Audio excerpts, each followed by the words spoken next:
Hello guys! For today's video is mag-iigib kami ng tubig sa flowing. Ganito yung buhay dito sa bukid na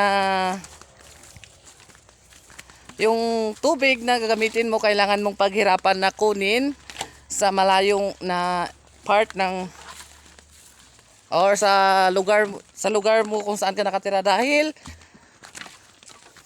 yun na nga, walang mga supply ng tubig na gripo, ganon.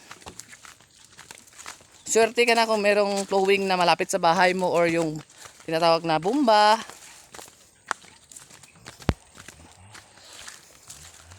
Ayan o, yung ano dito o, yung magandang dilag ng Sarayan.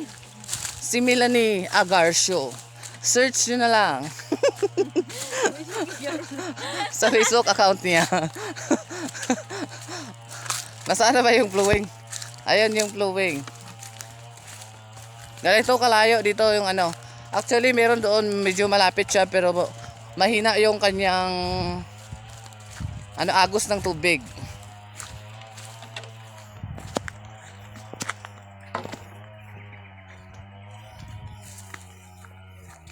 Kaya we choose here.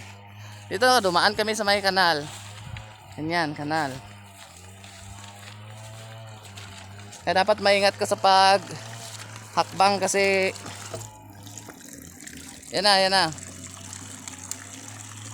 Yung gumawa nito is yung kanyang